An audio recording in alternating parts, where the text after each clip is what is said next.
जय मसीह होननानै साफ्रोम नायगिरि नोंथांमोनखौ खुलुमहरदों आरो लोगोसे फिन नैबे गोदान भिडिअनि गेजेरजों बयखौबो बरायदों। अनजारा प्रियफोर, दिनैनि बे भिडिअनि गेजेरजों मोनसे बेबायदि रादाब लानानै फैदों जे रादाबखौ नुयोब्ला नोंथांमोना गोबां सोमोनांगोन। अनजारा प्रियफोर, येस, 1 दर्जन, देट मिन्स 12 जन सुबुंफोर, 12 सुबुंफोर जायफोरा गोबां फेग्रा मुवाफोरजोंनो गावनि जिउखौ समफोरखौ नस्थ' खालामनानै लानाय सुबुंफोर।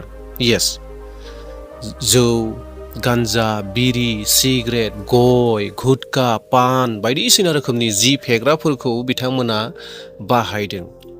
बिथांमोना नस्थ' जाफ्रामजोब्बाय होनबाबो भुल गैया। दा बेयावखाय बिथांमोनखौ माखासे पास्टरफोरा बा माखासे सुबुंफोरा, ख्रिस्टियान सुबुंफोरा बिथांमोनखौ गिर्जायाव लांनो थाखाय थामथिम खालामबाय थादोंमोन। दा बेखौनो माखासे मेगन गोसा मानसिफोरा, बजरं दलनि मानसिफोर, RSSनि मानसिफोर, बिथांमोना मा खालामखो जे दाय होबाय जे बिथांमोनखौ धोरोम सोलायहोनो लांगासिनो दङ होननानै पुलिस लानानै बिथांमोनखौ बयखौबो हमहोबाय। येस, अनजाग्रा प्रियफोर, नोंथांमोना दिनै बेबायदि रादाब लानानै फैदों जेराव माबा मोनसे मोजां जागौमोन, माबा मोनसे मोजां खामानि जागौमोन, जायनि जिउफोरा नस्थ' जानानै दङ, मोदोमफोरा नस्थ' जानानै दङ, बेराम जाजोब्बाय, जौ लोङै लोङै बिथांमोना नस्थ' जाजोब्बाय। बिथांमोना हयथ' जिसु ख्रिस्ट'खौ मोनगौमोन, जिसु ख्रिस्ट'खौ नुगौमोन, जिसु ख्रिस्ट'नि अननाय दया अनुग्रहखौ मोनजोबगौमोन, नाथाय बेखौबो गाज्रि सुबुंफोरा हमथानानै होबाय। अनजाग्रा प्रियफोर, नोंथांमोना बे रादाबखौ नायग्रोदो, बिनि उनाव आङो नोंथांमोननो रोखायै दिन्थिहैसिगोन एबा खोन्थानानै होसिगोन डिटेल्सै जे बे जाथाया बहा जादोंमोन, माब्लानि, सोर, बबेनिफ्राय बबेसिम लांदोंमोन, बेफोर गासै बाथ्राफोरखौनो नोंथांमोननो डिटेल्सै होगोन।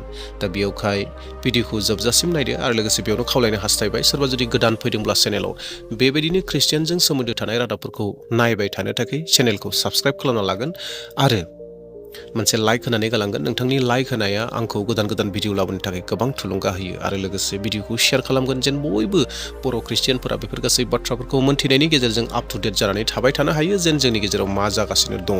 डेभेलप प्रियफोर, नोंथांमोना बे भिडिअ क्लिपखौ नायग्रोदो।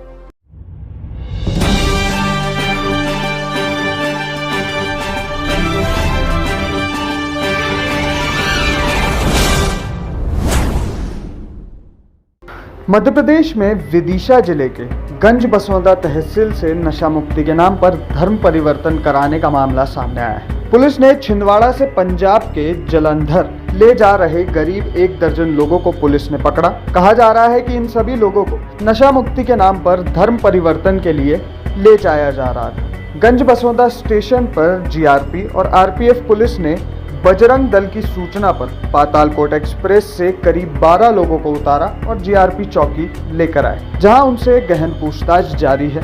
वहीं 7 लोगों को बिना स्टेशन पर भी उतारने की सूचना मिली है। पूछताछ के दौरान पता चला कि लोग गरीब और भोले भाले लोग हैं, जिन्हें बहला फुसला कर इलाज के बहाने धर्म परिवर्तन के लिए पंजाब के जालंधर शहर में किसी चर्च में ले जाया जा रहा था। 6-7 जने कौन लेके जा रहा था? उनका नाम क्या है? क्या पूरा नाम क्या होगा?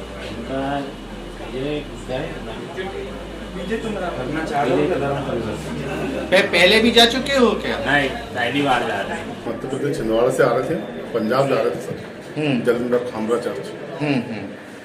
इतने लोगों को लेके आप क्यों जा रहे थे? हम नहीं जा रहे थे, उनके घर वालों ने खुद भेजा है कि भैया इनको लेकर जाओ कि नशा करते हैं। मैं तो मेरे साथ जो बंसी जा रहा था, जिसके साथ मेरी फोटो वायरल हुई है, वो बंदा आ रहा है अभी थोड़ी देर में, पता चल जाएगा कि मैंने किसी का धर्म परिवर्तन, मेरा खुद का धर्म परिवर्तन नहीं तो मैं जीवन किसी का क्या धर्म परिवर्तन। पुलिस बयान लेकर जांच पड़ताल कर रही है। इस मामले में बजरंग दल के गौरक्षा प्रमुख नीलेश अग्रवाल का कहना है कि इन सभी लोगों को 2 तथाकथित व्यक्ति धर्मांतरण के लिए लेकर जा रहे थे। सूचना पर GRP और RPF और स्थानीय पुलिस मौके पर पहुंची। बजरंग दल के पदाधिकारी का कहना है कि मोहन सरकार ने धर्मांतरण जैसे मामलों पर तथाकथित लोगों पर कठोर कार्रवाई किया जाना चाहिए। यात्रियों द्वारा पातालकोट की सूचना मिली कि एक तथाकथित पादरी और एक संदिग्ध व्यक्ति, 2 लोग कम से कम 25-30 आदिवासी भाइयों को बहला फुसलाकर पंजाब के किसी स्थान पर चर्च में ले जा रहा है धर्मांतरण के लिए। तो हमने GRP और RPF पुलिस और स्थानीय प्रशासन की मदद से स्टेशन पर आकर ट्रेन रुकवाकर उनको बासोदा स्टेशन पे उतारा है। GRP में उनमें पूछताछ चल रही है। हमारा शासन प्रशासन से निवेदन है कि अगर इस तरीके की संदिग्ध गतिविधियों में वो दोनों व्यक्ति लिप्त हैं तो उन पर कठोर से कठोर कार्रवाई की जाए। अभी मध्य प्रदेश सरकार के मोहन यादव जी, माननीय मुख्यमंत्री जी ने भी किया है कि धर्मांतरण जैसी चीज मध्य प्रदेश में बर्दाश्त नहीं की जाएगी, और इसके लिए उन्होंने कठोर कानून मृत्युदंड तक बनाया है। तो हम आशा करते हैं प्रशासन से कि इस तरीके से जो अपराधी खुलेआम बहला फुसलाकर लोगों को धर्मांतरण के लिए ले जा रहे हैं, उन पर कठोर से कठोर कार्रवाई हो। सूचना मिलते ही मौके पर स्थानीय प्रशासन के एसडीएम विजय राय, एसडीओपी मनोज मिश्रा दल बल के साथ स्टेशन पर पहुंच गए थे। नोंथांमोना थारैनो बे भिडिअ क्लिपखौ नुबाय। अनजाग्रा प्रियफोर गासै 12 जन सुबुंफोर जायफोरा बेबायदिनो जौजों थानाय व्यक्तिफोर, जायफोरा निसा फेग्रा मुवाफोरजों गावखौनो नस्थ' खालामना लानाय व्यक्तिफोर, बे जाहैबाय मध्य प्रदेशनि विदिशा जिल्ला होननाय नि मानसिफोर, सुबुंफोर बिथांमोना ट्रेनाव गाखोबाय। बहा थांनो थाखाय? बे जाहैबाय पान्जाबनि जालन्धरनि सिङाव थानाय मोनसे गिर्जायाव थांनो थाखाय बिथांमोना ट्रेनाव गाखोबाय आरो बेखौ बजरंग दल आरो आरएसएसनि माखासे मानसिफोरा खबर मोननानै पुलिसखौ लानानै आरो जि ट्रेनाव थाग्रा पुलिसफोर दङ बिसोरखौ लोगो लानानै खौसेयै जेब्ला ट्रेनखौ लाखिबाय बैयाव सापा मारिबाय, बिथांमोनखौ दिहुननानै लानानै फैबाय आरो बिथांमोनखौ सोंबाय, बिथांमोनखौ थारैनो मानो लांनाय जादों, मा कारनाव, बेफोर गासै बाथ्राफोरखौ सोंदों आरो तदन्त खालामगासिनो दङ।